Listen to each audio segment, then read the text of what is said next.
Debemos comenzar el diálogo en la presentación de un libro que nos ha satisfecho muchísimo el leerlo. África, cambio climático y resiliencia. Retos y oportunidades ante el calentamiento global. Su autor, Johari Gautier Carmona, y se trata de un libro que lo hemos seguido con mucho interés y que quizás, si me lo permite el autor, me atrevería a enmarcarlo en Casa África, que no ha sido Casa África la institución editora, pero el autor ha mantenido vínculos con la institución Casa África a lo largo de los últimos años. Luego, la institución siente la proximidad intelectual del autor. Y la institución, reitero, pretende hacer su aportación afectiva y de reconocimiento a un profesional de la información que aporta lo mejor que tiene en el análisis de un tema que afecta a todos los ciudadanos que residimos a bordo del globo terráqueo. Por ello hablamos de este libro. Y van a participar una serie de personas que los iremos presentando, que lo irá haciendo Estefanía Calcine, que es la responsable de esta área en Casa África, pero me gustaría poner de manifiesto que Casa África, en sus líneas directrices de trabajo, tiene tres grandes temas: cambio climático, fenómenos migratorios y fenómenos de igualdad, potenciación de la mujer, desde la óptica de la aportación que podamos hacer cara precisamente al continente con el que justifica el continente africano la existencia de esta institución que es una especie de brazo armado intelectual del Ministerio de Asuntos Exteriores español. Y yo no rehuyo, si bien es cierto que no es mi papel el de comentarista, porque no tengo la experiencia ni el conocimiento suficiente. Pero sí que me gustaría también poner de manifiesto que en esa línea de trabajo de Casa África, precisamente nosotros hemos convocado hace algo más de año y medio el 12º premio de ensayo Casa África, alrededor de la temática del cambio climático. Y precisamente uno de nuestros participantes en el día de hoy, doña Aurora Moreno Alcojar, fue quien ganó el premio. Y el premio venía pues también con la gratificación de la publicación. El cambio climático en África, efectos estratégicos de adaptación y soluciones desde el continente. Pero lo menciono como ejemplo de una de las líneas de trabajo de nuestras aportaciones. Pero el libro que nos concita, el de África, cambio climático y resiliencia, de Johari Gautier, tiene unos contenidos dignos de mención. Y un libro que se precie como tal, y un autor que se precie como tal, si es inteligente, procura buscar alguien de nivel que lo prologue. Luego, ya el libro empieza con nivel. El prólogo de Alfonso Armada, otra persona muy vinculada a Casa África desde la perspectiva intelectual. Y Y hace un instante antes de comenzar esta presentación, yo les comentaba a algunos de ustedes que quizás hay personas, yo fundamentalmente, que tenemos la costumbre de leer con rotulador en mano y bolígrafo en mano. Y son muchas las consideraciones que me han llamado la atención expresadas precisamente por el prologuista. Pero en fin, no voy a hacer un panegírico del prologuista, pero le felicito al autor, a Johari, por haberle propuesto que te lo prologase. Ya comienza con su prólogo, desde luego, un texto muy denso. Me gustaría poner de manifiesto también que un poco por mi experiencia docente pasada en el mundo universitario, en el mundo de la física, yo siempre que era objeto de invitación en algún foro para hablar de cambio climático, me gustaba poner de manifiesto que no era algo, digamos, que tuviese un recorrido corto, ¿no? Que ya a lo largo de más de 150 años, científicos de muy distinto nivel lo habían analizado. Y de aquí que el autor haga referencias muy interesantes a distintos científicos, ¿no? Lo voy buscando página a página y desde luego es honesto el que les reflejemos y digamos y les pongamos en valor. Desde las reflexiones que las sitúa alrededor de 1860 del físico irlandés John Tyndall, que demostró que el dióxido de carbono y el vapor de agua eran provocadores de cambios sustanciales en el clima. En ocasiones también he tenido la oportunidad de referirme al profesor sueco Svante Arrhenius.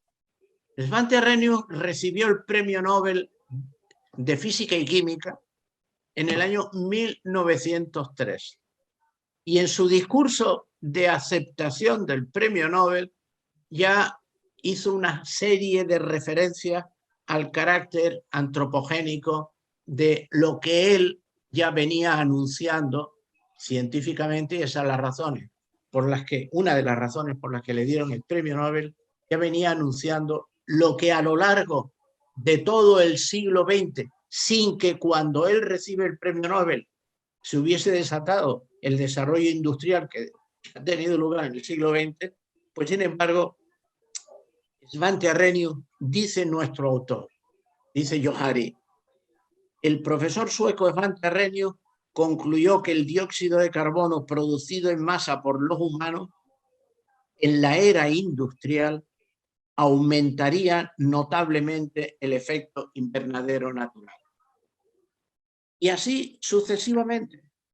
Me gustaría ser egoísta y aprovechar el tiempo de que dispongo como persona que tiene el privilegio de abrir este diálogo, pero no lo voy a hacer. Yo seguiría, desde luego, poniendo de manifiesto tantos y tantos aspectos que me han llamado mucho la atención y que, contenidos en el libro, el análisis crítico de las sucesivas sesiones de trabajo de las conferencias de las partes, la ilusión con que asistimos a Copenhague. Yo presidí la delegación del Parlamento Español en aquella oportunidad y estuve también en Durban, también en Marrakech, y desde luego íbamos de ilusión en ilusión, más bien de ilusión en desilusión, recuperábamos la ilusión, pero hay mundo por delante.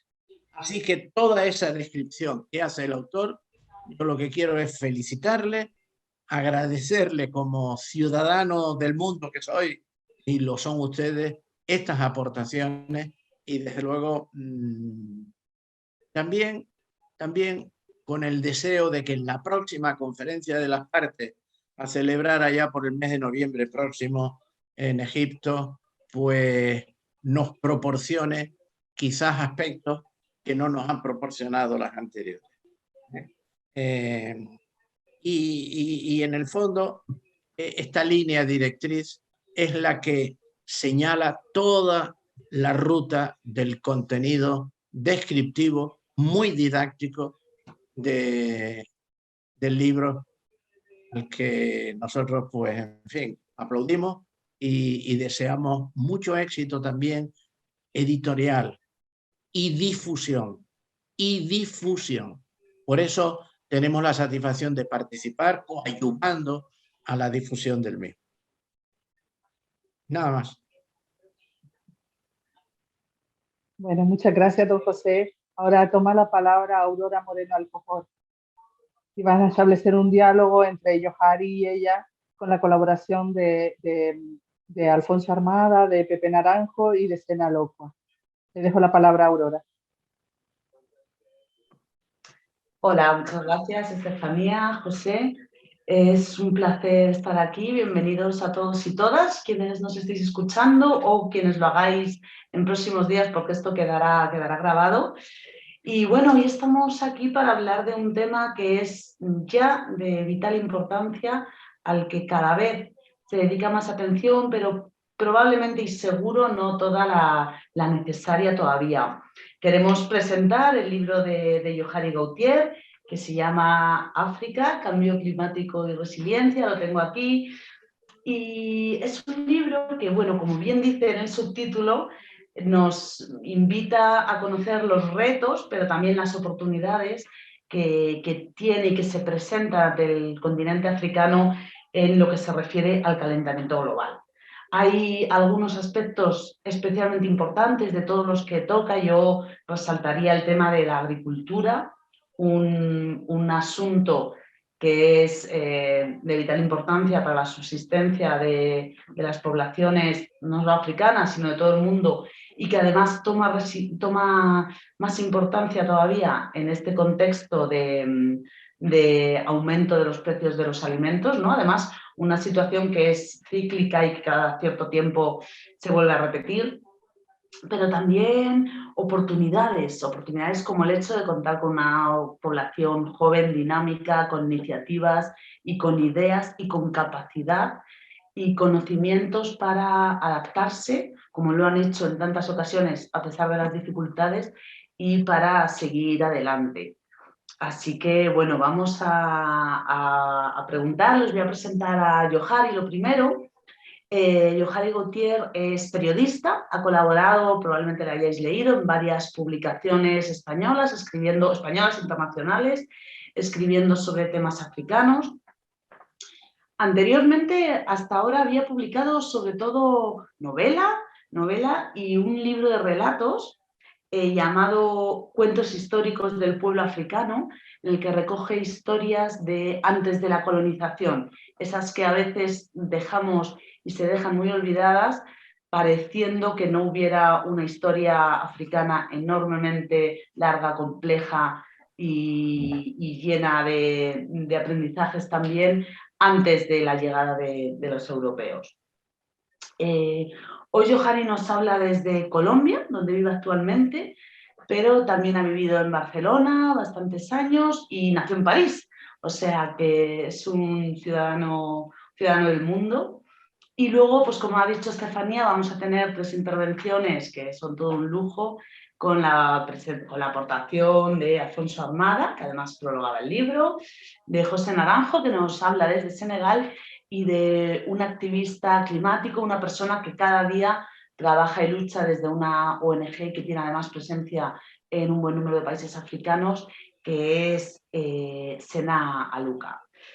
Si os parece, yo había pensado en comenzar haciéndole una pregunta a Yohari para que nos situara un poco, quizás a las personas que conozcan menos, cuál es la situación, la realidad, los impactos, los efectos que está teniendo el cambio climático en el continente, que nos haga como una primera fotografía de lo que está sucediendo y luego ya pasamos a los libros, a los vídeos de las personas que intervienen.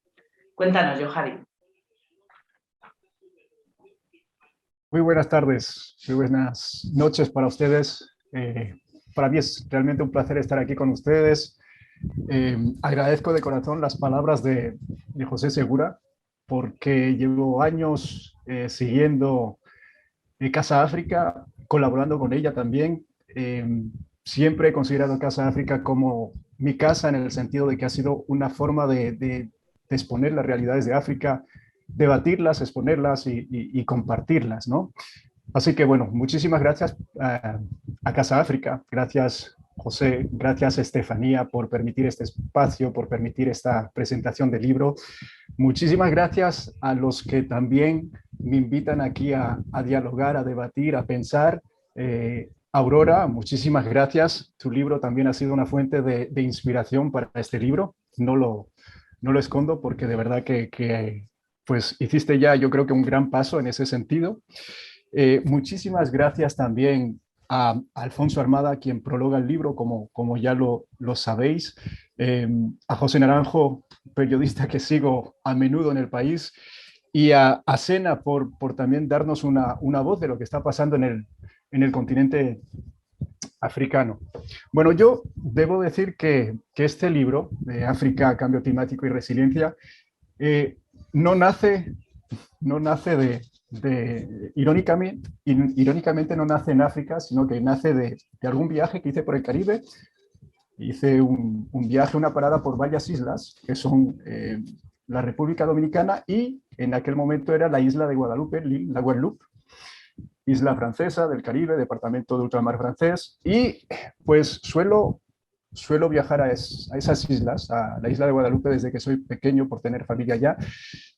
Pero en ese año, en 2019, justo antes de la pandemia, se dio el caso de que pues, me percaté de una realidad que se está dando en todo el Caribe, no solamente en esas islas, sino también en la costa también de México, y es que hay una invasión desde hace unos años, desde el 2011, de una alga que se llama el sargazo. Y el sargazo, pues, ahora,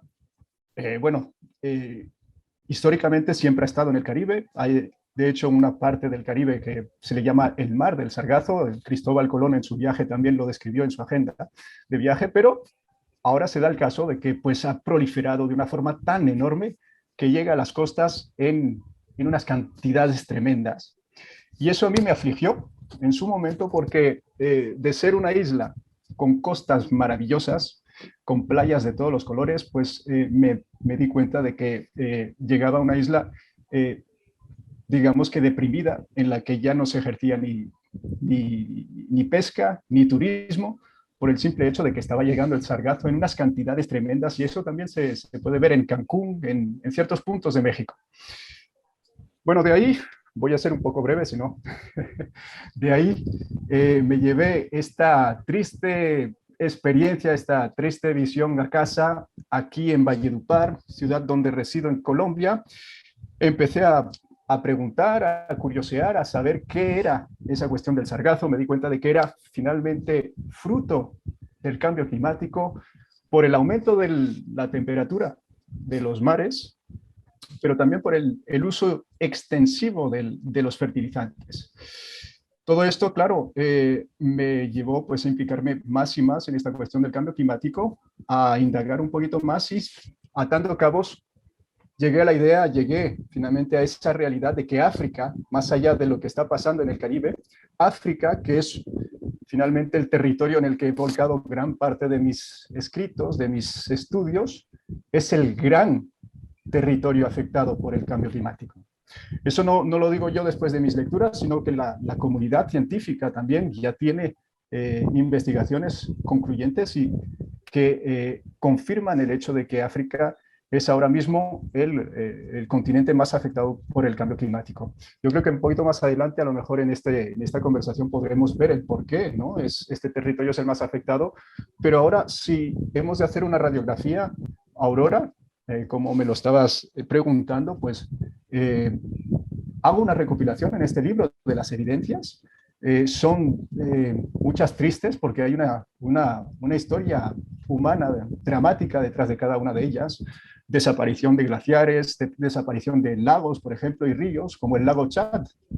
El lago Chad, que en algún momento fue el 6º lago más grande del mundo en los años 70, pues ya es una simple extensión de charcos de lodo y con poquísima biodiversidad, muy poco sustento, evidentemente, para las poblaciones que están ahí, y eso, claro, implica desplazamiento de personas y de poblaciones enteras, pero hay muchísimo más. Yo creo que estamos hablando de aumento del nivel del mar en zonas costeras, eso lo describes muy bien también en tu libro, Aurora. Ciudades, muchas ciudades de la costa atlántica afectadas, como puede ser San Luis, como puede ser también Alejandría, un poquito más arriba, esto en el Mediterráneo, ciudades que están amenazadas por desaparecer. También tenemos cuestiones de sequía, cuestiones de inundaciones. ¿Y todo esto por qué? Porque el ciclo del agua se ha visto tan afectado, tan alterado, que África, que es un continente posiblemente uno de los pocos que sea así rodeado de mares, pues es, digamos, el que más se ve afectado por estos cambios de ciclo de agua. Bueno, las evidencias son muchas y lamentablemente no podríamos, yo creo que repasarlas todas y cada una de ellas, pero yo quisiera destacar una de las que para mí me parecen una de las más llamativas. Hemos hablado mucho del agua y de la falta de agua. Hemos visto hace 3 o 4 años el caso de la ciudad del Cabo, el Cabo en Sudáfrica. Y esto es un caso paradigmático de una ciudad que se ha quedado sin agua, una ciudad que en el año 2018 saltaban todas las alarmas, imagínense, porque solamente en las reservas les quedaban 10% de agua. Cuando aquí esto pasa en España, cuando los niveles ya bajan a mucho menos de 50% de las reservas de agua, saltan las alarmas, pues allá estaban en un 10%. Y a consecuencia de eso, evidentemente, tuvieron que tomar todo tipo de medidas, de restricciones, que llegaron incluso a ser, pues, de película, y voy a decirle, porque las personas se paseaban por las calles con recipientes de plástico para proveerse en agua, pero es que también no se podía usar el agua ni para las piscinas, ni para el lavado de automóviles. Imagínense ese límite en el que llegaron. Pues eso es el riesgo que pueden enfrentar muchísimas más ciudades en un futuro, porque ya están sonando esas alarmas. Es el caso de Accra, la capital de Ghana. Está también Bouaké, una gran ciudad de Costa de Marfil. Está también Maputo, en Mozambique, ciudades que están viviendo la escasez de agua ya en presente. Así que efectivamente las alarmas están ahí, pero yo no quise escribir un libro que hablara solamente de dificultades. No quise hablar de un libro que se enfocara solamente en la victimización, porque no lo es. Y yo creo que desde el principio, el libro de ensayo que hoy presentamos, yo creo que define muy bien qué es lo que quiero destacar de África. Y es que es un continente en movimiento, un continente que busca sus soluciones, que busca la forma de superar los grandes obstáculos que encuentra en el camino. Y evidentemente, pues presento algunas, bueno, o la mayor parte, digamos, de esas iniciativas, de esas muestras de resiliencia. Además de esto, y yo creo que ha sido una gran parte de mi estudio, ha sido exponer el camino que ha tenido África en las distintas cumbres climáticas. El director de la Casa África, José Segura, estaba presentando pues, su experiencia en algunas de las cumbres en Marrakech y en otras. Sí, no ha sido un camino fácil, no ha sido un camino del todo alegre, pero ha sido un grandísimo camino que ha hecho África, porque sin África, sin el papel diplomático de África en estas cumbres, yo creo que muy pocas naciones desarrolladas se habrían sentado a firmar por ejemplo, los acuerdos de París en 2015.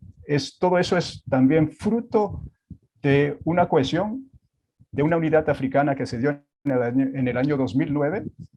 Es un esfuerzo casi cotidiano por mostrar lo que está viviendo África. Y realmente yo creo que también es una victoria de África el haber llegado a este punto, el haber tenido, por ejemplo, unos acuerdos de París y otros más. Todo esto lo reflejo en el libro.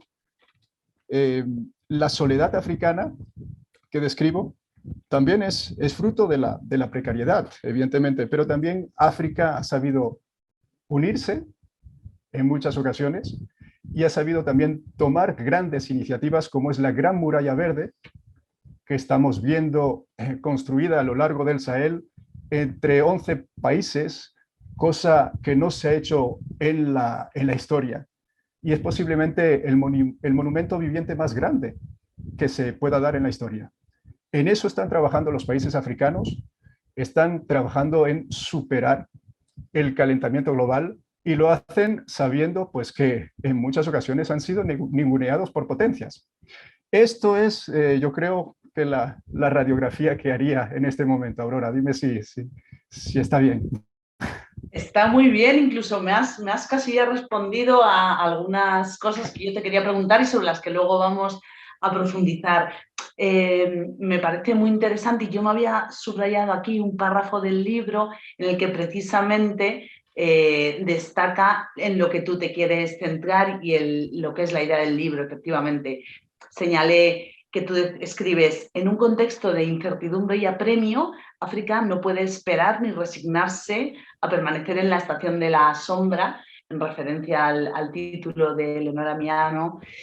La perseverancia, la ingeniosidad y la sensatez colectiva son la única respuesta. Y luego quiero que hablemos de resiliencia y del papel fuerte que han tenido los países representantes de la Unión Africana en las negociaciones climáticas y en las exigencias de acercarnos de alguna manera a soluciones que incluyan la justicia climática, ¿no? Si os parece, vamos a ver primero el vídeo. Vamos a ver el vídeo de José Naranjo, que además menciona algunas de las cosas que tú has hablado y que él vive en primera persona en sus viajes por África, y además te deja una pregunta y a continuación seguimos hablando. Hola, buenos días. Pese a ser el continente que menos contribuye al cambio climático, dada su baja tasa de producción de gases de efecto invernadero, el continente africano sin duda está sufriendo ya de manera severa las consecuencias del cambio climático, lo cual está en el origen de las crisis alimentarias que vemos por doquier, agravadas ahora por las perturbaciones derivadas de la COVID-19 y por el conflicto de Ucrania. Está en el origen también de los numerosos conflictos por los recursos que vivimos en el Sahel, en Congo, en Mozambique, y que alimentan además el yihadismo que se extiende por el continente. Y también está en el origen de los movimientos migratorios intensos que se viven en el continente africano. Tal y como señala el libro de Johari Gautier, este cambio climático se expresa de distintas maneras, se manifiesta de muchas formas, ¿no? en África. Por un lado, la subida del nivel del mar, lo cual está poniendo en riesgo a las poblaciones que viven en la costa y alterando esos ecosistemas. En ese sentido es paradigmático el caso de la ciudad senegalesa de San Luis, donde miles de personas ya se han tenido que desplazar hacia el interior. Pero ocurre en todo el litoral occidental de África. También se manifiesta en fenómenos meteorológicos extremos como lluvias torrenciales que se convierten en inundaciones que arrasan ciudades y que destruyen zonas tanto agrícolas como urbanas, y en sequías. En el Sahel yo he tenido oportunidad de ver cómo el desierto avanza sin freno y los agricultores están muy despistados, ya no saben cuándo hay que cultivar, cuándo hay que sembrar, cuándo va a caer la lluvia, ¿no? Porque son lluvias muy irregulares. Ante este enorme problema que yo creo que va a marcar en buena manera el siglo XXI, y que Johari Gautier refleja de manera oportuna en su libro, se me ocurre dejar para esta presentación, en la que me hubiera gustado estar, se me ocurre dejar una pregunta, ¿no? Que además genera un enorme debate en este momento en África y yo creo que en el mundo, ¿no? Hemos dicho que África es el continente que menos contribuye al cambio climático, pero una de sus asignaturas pendientes es la industrialización. Dado la enorme presión demográfica que existe en este continente, con población muy joven y cada vez más urbana, la única salida que se plantea en el horizonte es avanzar en un proceso de industrialización. De hecho, iniciativas como la Zona de Libre Comercio Africana van en esa dirección, ¿no? Pero sabemos que la industrialización, mientras no cambie el modelo energético, va a contribuir a la emisión de gases de efecto invernadero. ¿Qué debemos hacer? ¿Debe el mundo permitir que África se desarrolle, se industrialice, dando empleo así a su población joven, lo cual podría contribuir a frenar las migraciones, permitiendo que África emita más gases de efecto invernadero de los que emite en la actualidad? ¿O debemos frenar, digamos, esa industrialización? ¿Qué debemos defender? ¿La justicia económica y social o los intereses medioambientales, digamos, salvar el planeta? Me parece que es un debate oportuno y que podría ser interesante escuchar algunas opiniones. Un saludo para todos y muchas gracias. Casi nada la pregunta que te deja José Naranjo. ¿Qué debería primar? ¿Dónde ponemos? África, desde luego, reivindica su derecho y su necesidad de desarrollo, de industrialización, de contar con energía para su población, y además tiene multitud de recursos naturales que se han venido descubriendo casi en los últimos 10 o 15 años, grandes bolsas de gas, de petróleo. ¿Cómo conjugar estas dos necesidades? Por la conexión, creo que me he perdido una parte de tu pregunta. Me ha salido un mensaje. Vale. Perdón. Bueno, simplemente te decía que cómo conjugar la reivindicación y las necesidades del continente africano de industrialización, de Sí. dar electricidad a su población, y su reivindicación también de utilizar ellos las enormes materias primas que están descubriendo en los últimos años y que les aportarían cierto desarrollo. Pero cómo conjugar esto con la transición verde, que en teoría es la que queremos todos, y con el cuidado del planeta. Sí. Bueno, gracias por esa pregunta. Gracias a José Naranjo por intervenir, por dejarnos aquí un testimonio de lo que le parece muy importante, y además el debate, abrir un debate tan interesante, ¿no? Con una pregunta tan, digamos que tan grande, ¿no? En el sentido de que, pues aquí hay muchas perspectivas. Está la perspectiva europea, evidentemente, la de un continente desarrollado que ya, digamos, ha madurado, ha tenido la suerte de pasar por por toda esa suerte del bienestar.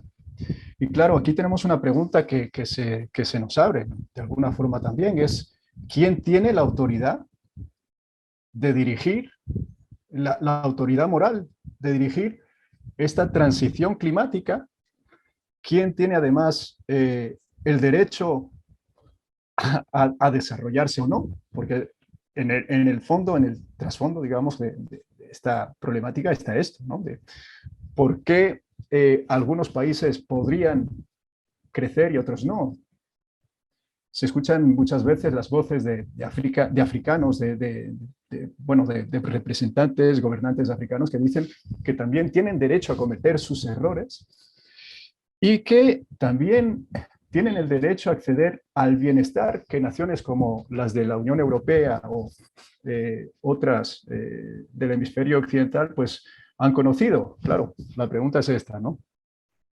Yo creo que es totalmente entendible pues porque África ha sido, digamos, ha padecido sobre todo la cuestión del colonialismo el siglo pasado y también 3 siglos de trata negrera que la ha devastado.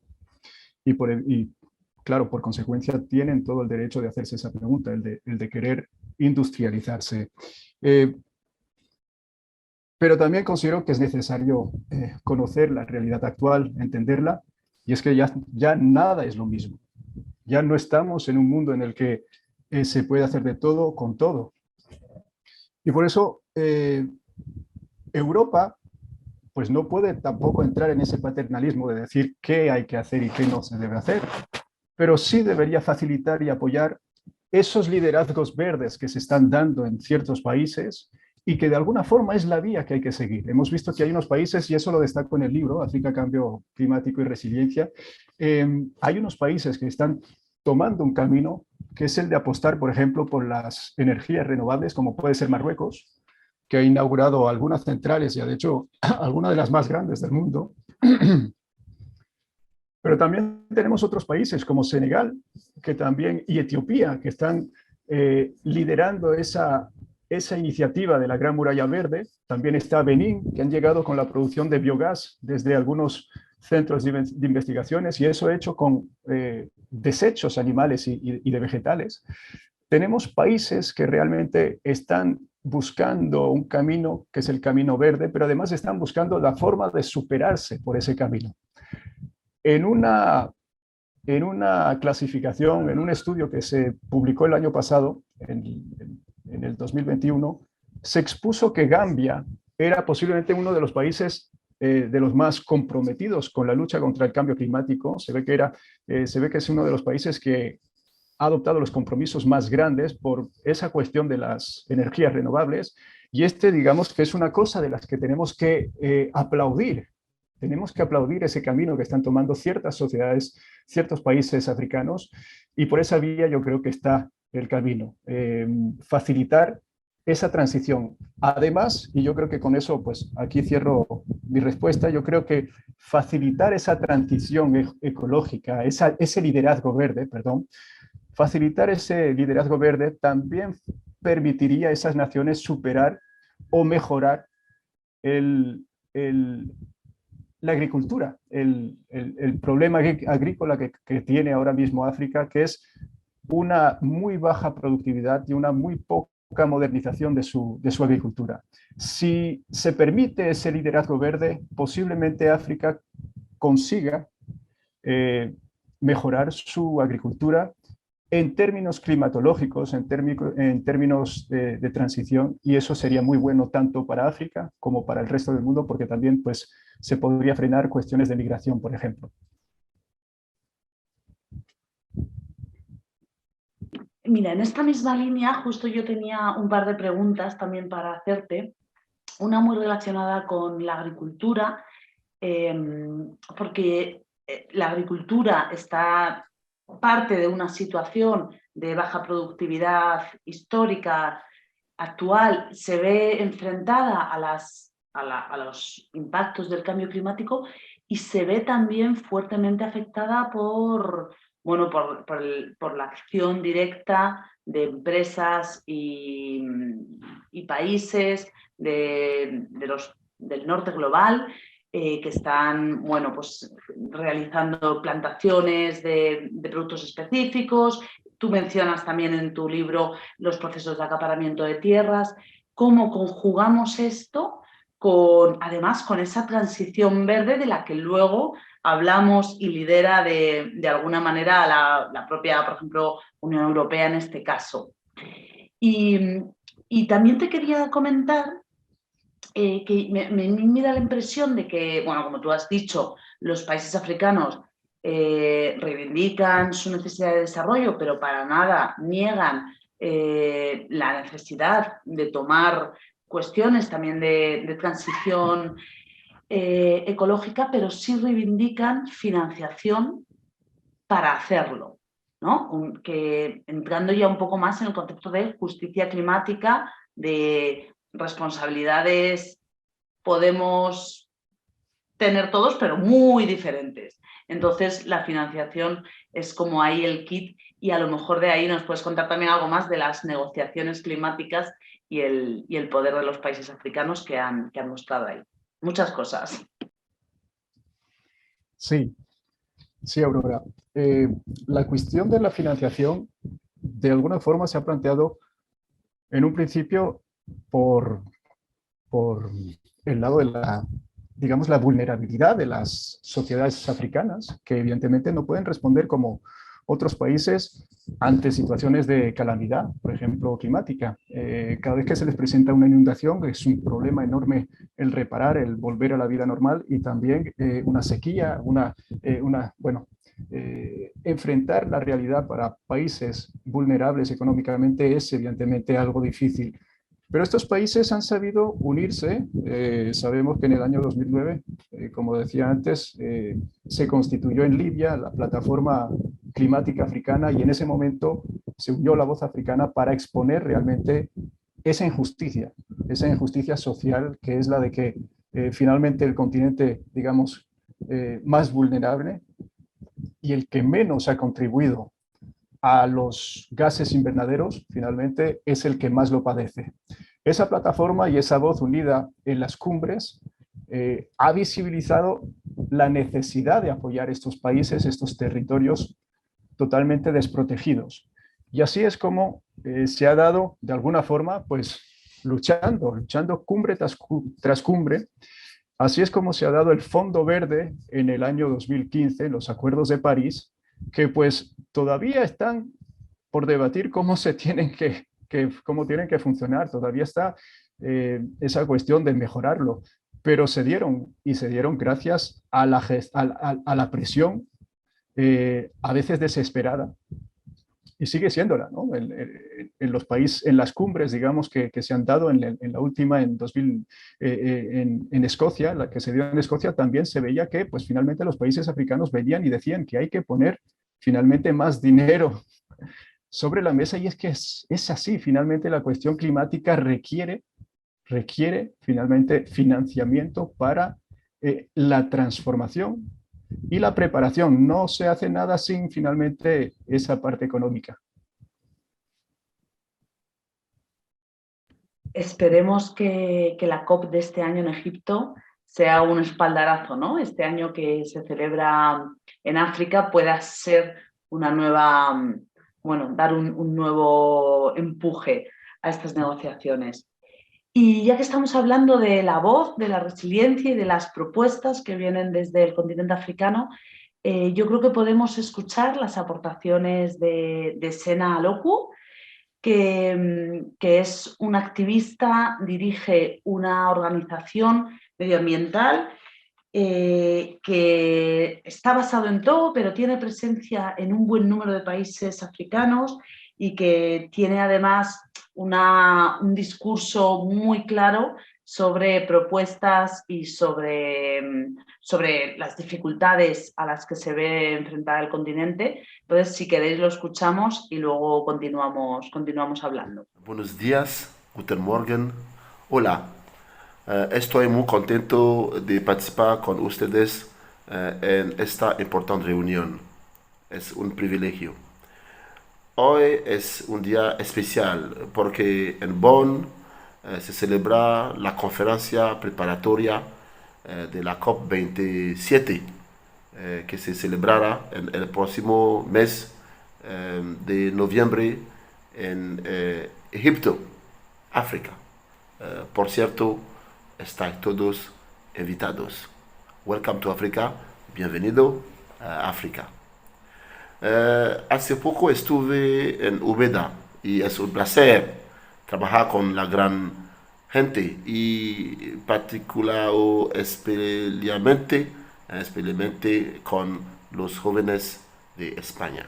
Me llamo Sena Aloku y yo soy el director ejecutivo de la ONG Jóvenes Voluntarios por el Medio Ambiente. Nuestra organización está presente en 28 países en África y es conocida como la mayor o la más grande organización juvenil de África. Trabajamos en varios ámbitos con la gestión sostenible de los recursos naturales, la formación, la educación, la formación medioambiental, los accesos a las energías renovables, el acceso al agua, etc. Por favor, continúa en inglés, please. Okay, so what I was saying that today our world is at the crossroad of serious issues, and something need to be done very seriously and very urgently. My country is Togo. Our farmers know how to work, how to cultivate. They know how to predict the water. They know how to work with natural disasters. And they know almost everything. But today, because of our activities, because of the way we have been using natural resources, we have almost distorted, changed, created serious havoc in everything. And my people are completely lost. Today, our planet is facing 5 big crises. 5 crises. I call them the ABCDE crisis. Crisis 1. A. La crisis alimentaria. B. 2. La crisis de la biodiversidad. 3. La crisis del cambio climático. 4. La crisis de la degradación del suelo. 5. ABCDE. La crisis del agua o la crisis energética. So that's 5 big crises that our world is facing, and that something need to be done about this ABCDE crisis. And if you take, for instance, the climate change crisis, my continent, Africa, we have contributed almost nothing to the problem today. A latest report by UNEP said that Africa, should the temperature rise or the global emissions continue to, should we continue to emit as we are doing now, Africa will be losing by 2030 about 50 billion a year.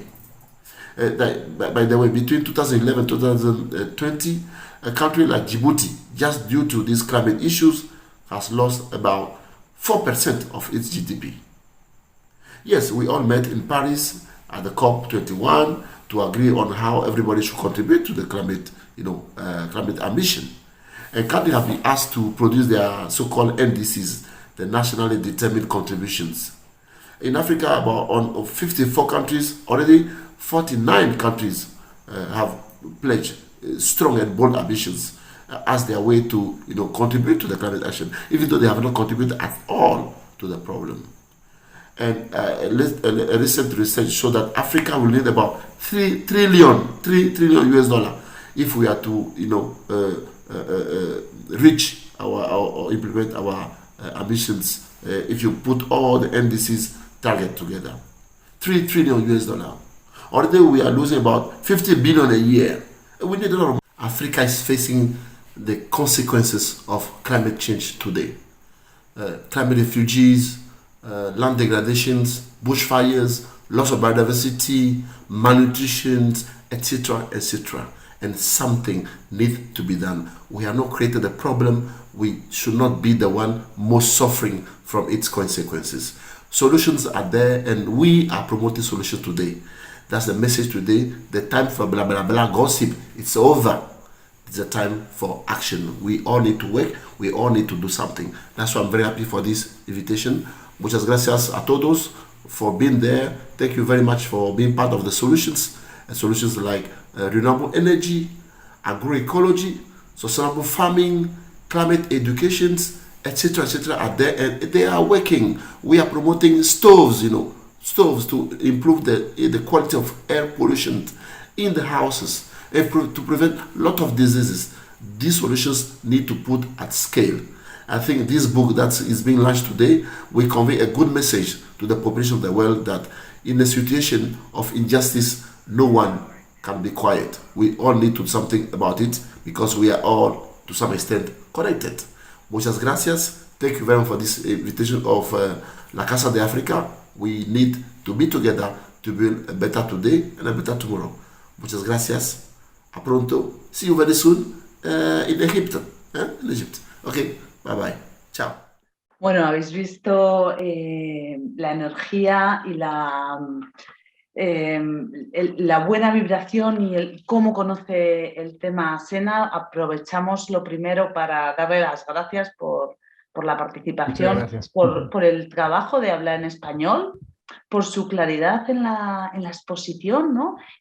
Amplia pero a la vez concreta y específica con las causas, y por su situarnos también en algunas de las soluciones que estábamos hablando y que efectivamente algunas ya están poniéndose en marcha. Tú has mencionado muchas, pero yo ahora quería profundizar en ellas. Sena nos ha hablado de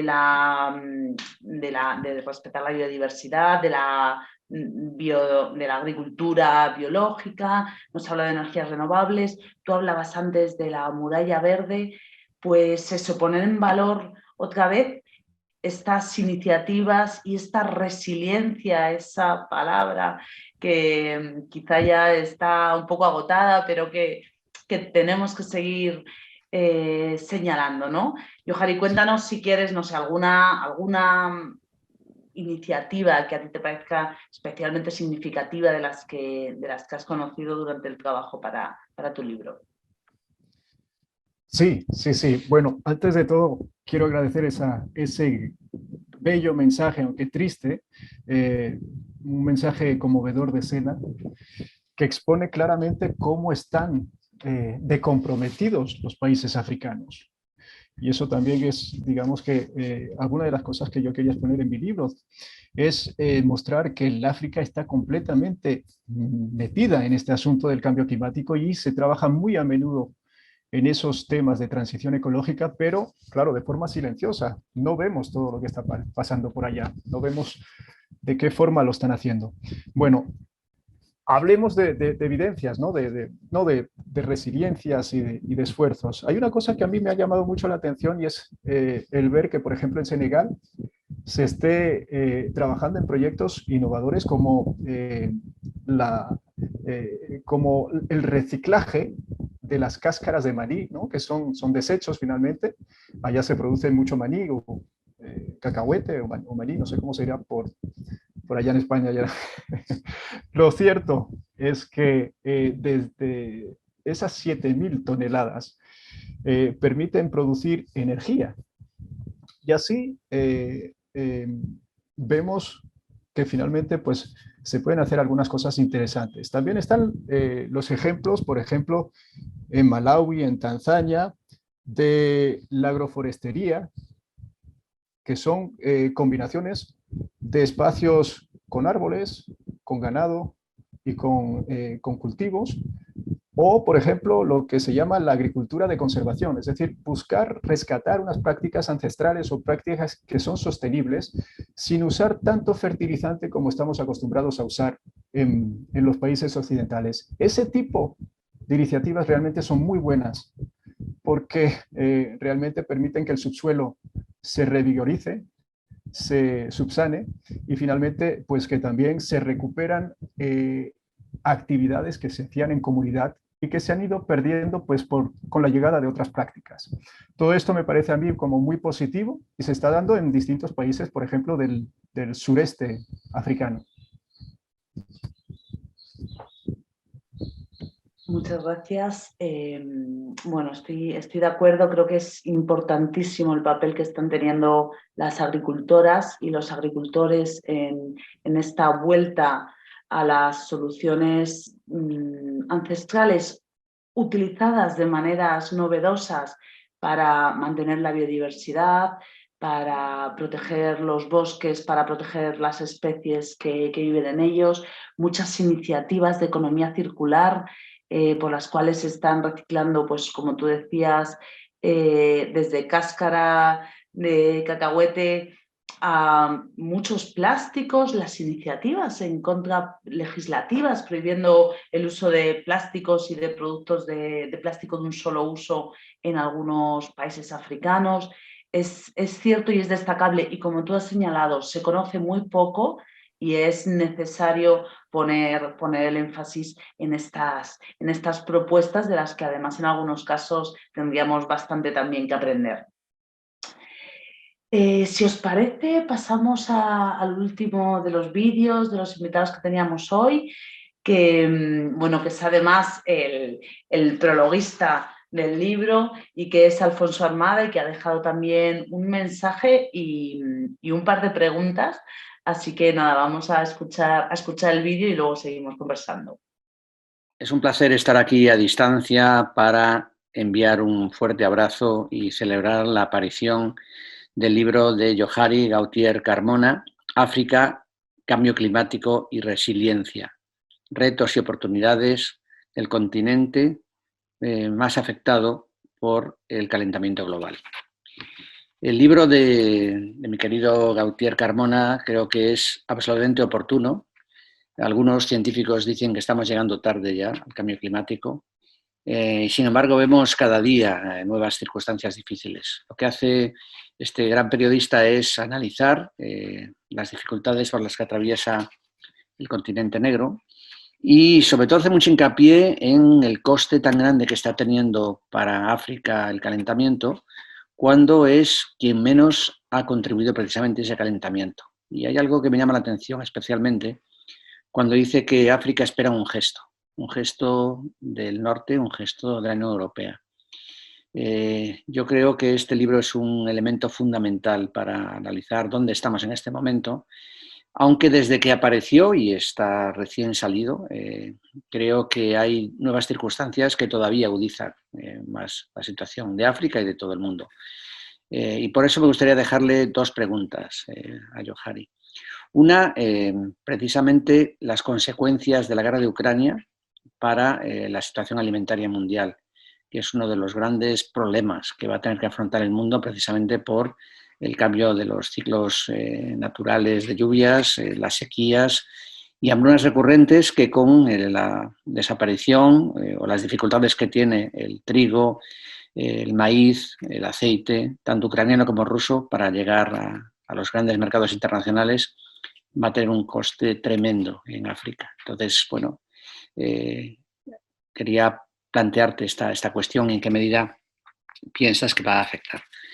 Después la cuestión también demográfica. Hay un estudio reciente, bastante catastrófico, en concreto para España, que estima que si los índices actuales de mortalidad y de nacimientos en España se mantienen, España podría tener a fines en el año 2100 una población de 23 millones de habitantes, menos de la mitad de los habitantes actuales.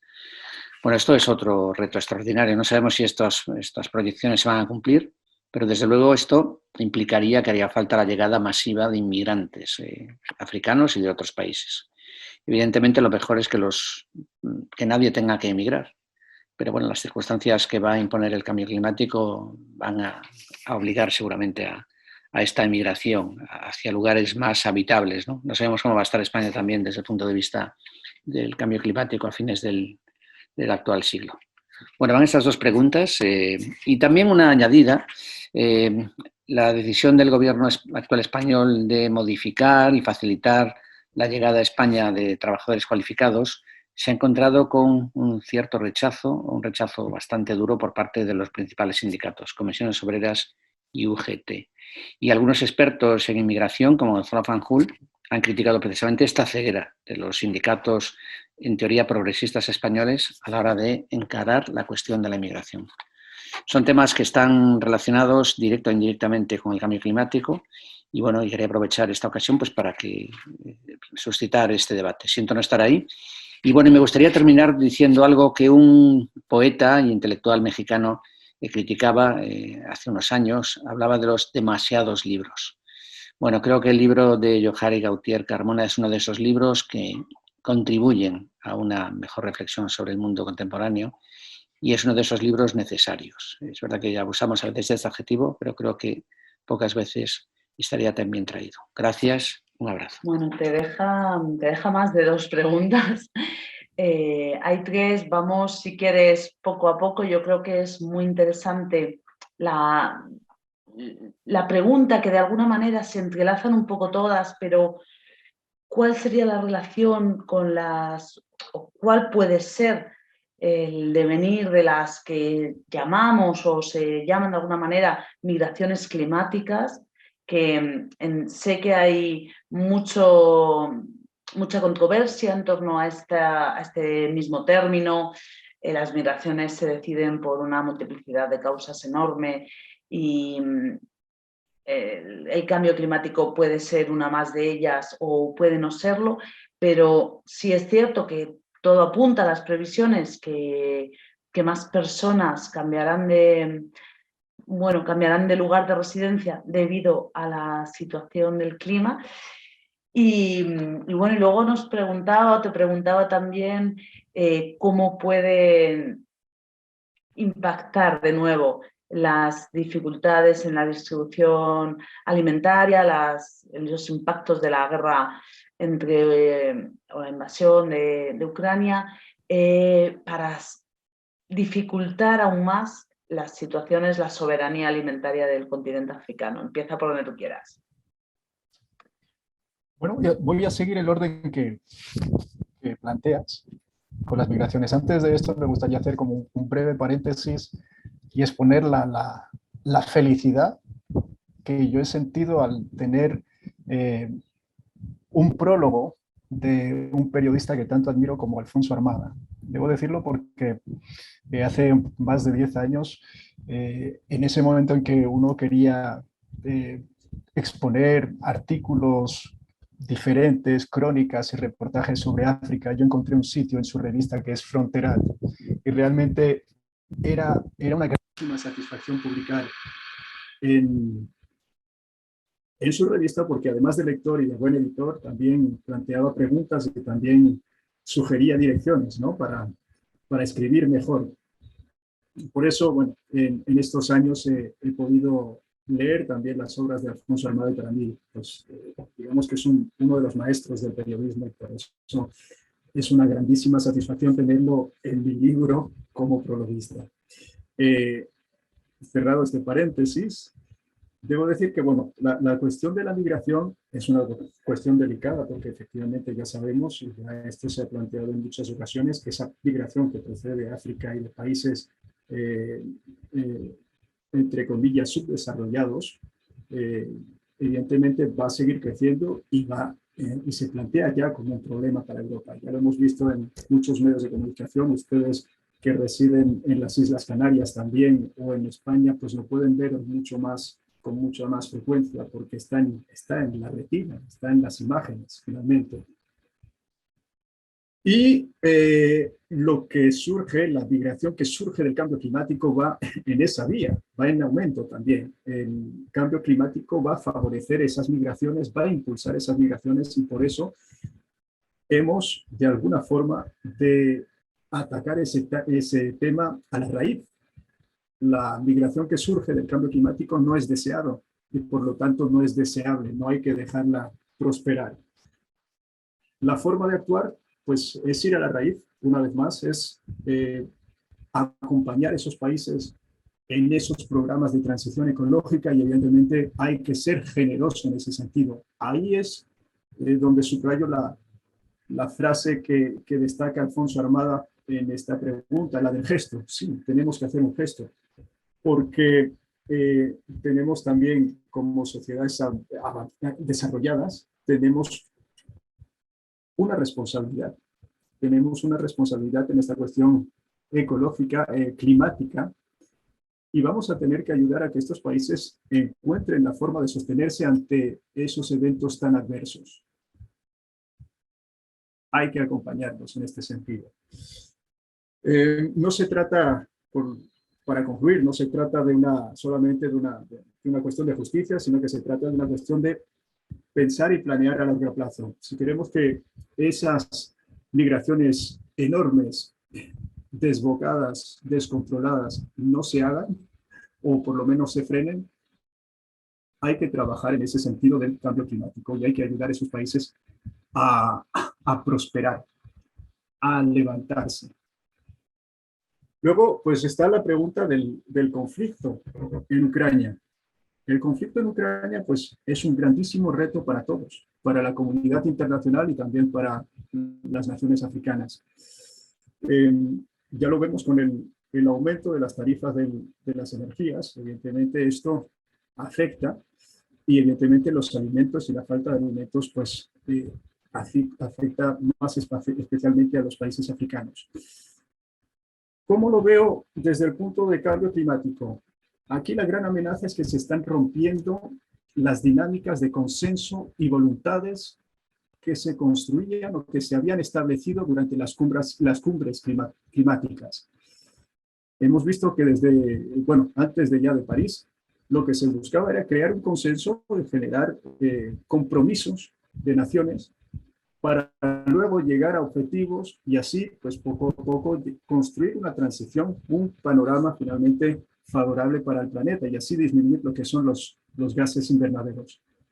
Pero realmente este conflicto, el conflicto de Ucrania, está rompiendo con esas dinámicas de consenso y de voluntades. Ese es el gran problema que tenemos en este momento.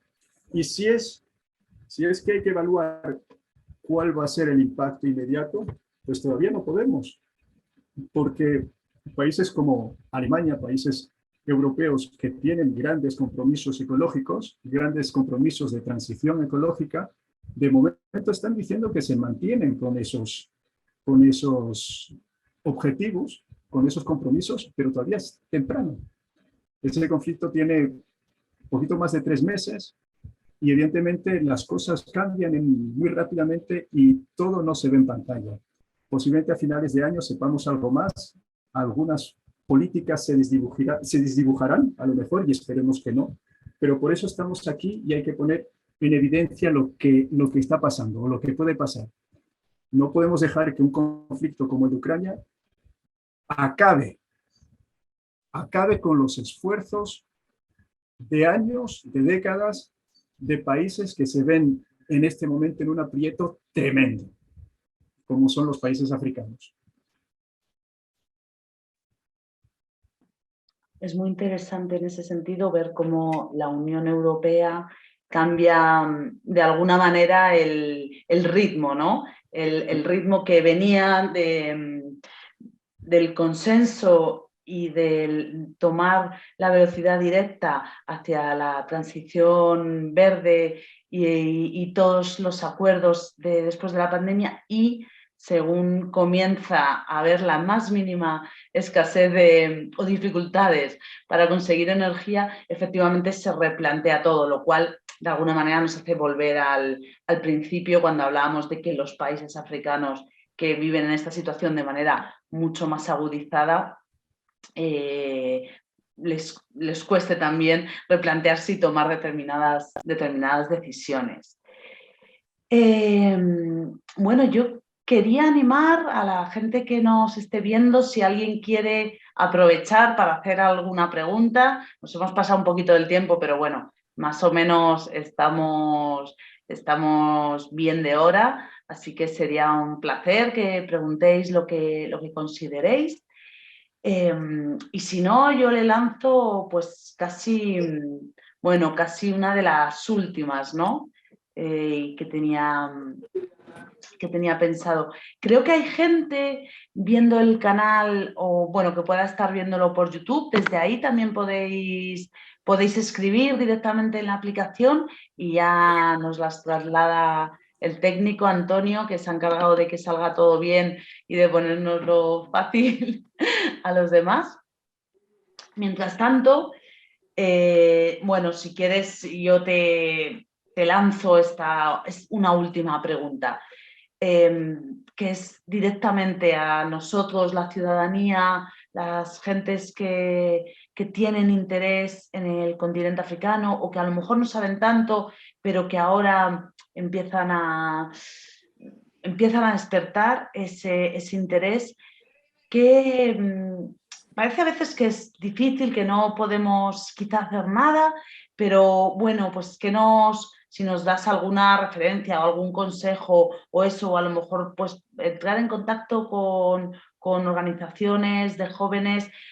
A mí, por ejemplo, me sorprendió conocer que la gente joven de Jóvenes por el Clima, que se estuvieron manifestando aquí en España cuando la COP tuvo lugar en Madrid en 2019, que hubo mareas de gente por las calles, que existen las mismas asociaciones que están en WindowEg, como contaba José Segura, que se están haciendo cursos de periodismo para que se transmita también en el continente. Bueno, ¿cómo nos podemos un poco informar, movilizar o formar parte? Porque lo has dicho tú y lo ha dicho también Secu, yo creo, que todos estamos interconectados al final, ¿no? Y sería bonito también interconectarse para las luchas o las propuestas para movilizarse juntos un poco contra el cambio climático. Es una muy buena pregunta y muy grande también. Yo creo que es una parte bonita, la del trabajo en esa lucha contra el cambio climático. Finalmente lo que tenemos que hacer es conectarnos nuevamente con este planeta. No trabajar, no estar perdido en situaciones que finalmente nos alejan de él, sino alejarnos nuevamente de lo que es en sí el planeta. ¿Qué es? ¿Cuáles son esas, digamos, esas bellas partes de la vida cotidiana que apreciamos? Durante la pandemia, yo debo decirte, Aurora, que he descubierto alguna cosa con mis hijos, que ha sido el trabajo en unos huertos orgánicos. Y es una cosa sencilla, pero es una cosa bellísima, ¿no? Llevar a tus hijos a las afueras de la ciudad y pues trabajar con unas personas que saben de cómo trabajar la tierra sin usar fertilizantes y cuáles son las plantas que pues se requieren para tal mal o para tal dolor y así estar hablando con personas que están conectadas con la tierra. Yo creo que ese trabajo cotidiano y cercano nos permite entender cuál es el valor de la tierra, de este planeta, no solamente la tierra debajo de los pies, sino el planeta en su conjunto, el oxígeno, las plantas, el efecto de cada cosa. Y bueno, en un plano un poquito más amplio, yo creo que esta lucha contra el cambio climático es una cuestión de ser mejores seres en general, ¿no? Se trata de ser mejores ciudadanos que no contaminan tanto, que pues a lo mejor consumen de forma un poquito más inteligente. Mencionaste el tema del plástico. Si hay posibilidad de evitar el plástico, ¿por qué no? Yo creo que es una cuestión de abrir los ojos. Cuando hablo de ser mejores seres, es también ser mejores padres. A la hora de compartir algo con los hijos o la familia, pues está en la posibilidad de apreciar el planeta Tierra como es, sin tampoco añadir, sin tanto papeleo, sin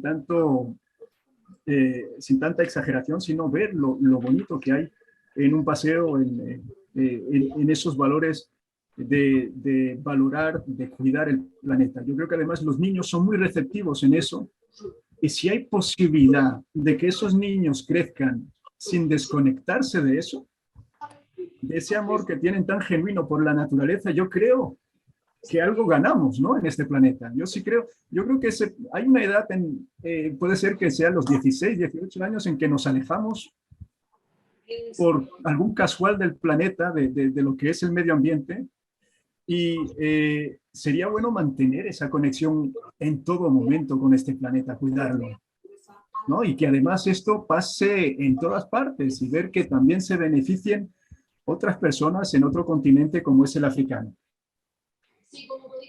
Bueno, me quedo con esa idea de volver a vivir de una manera quizá un poco más sencilla.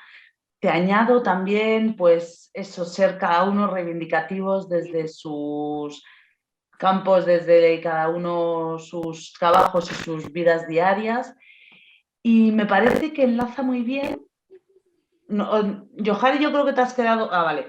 Que esto enlaza muy bien con precisamente la frase que abre tu libro, que me he levantado para cogerlo porque dice: debemos usar el tiempo sabiamente y darnos cuenta de que siempre es el momento oportuno para hacer las cosas bien. citando a Nelson Mandela. Así que, bueno, creo que con esa frase y esa reflexión podemos acabar aquí si no hay ninguna otra pregunta. Y nada, de todos modos, pues yo creo que los dos quedamos a disposición. Si alguien tiene alguna duda, sugerencia, propuesta o lo que sea, pues que escriban ya a través de Casa África directamente a nosotros y encantados.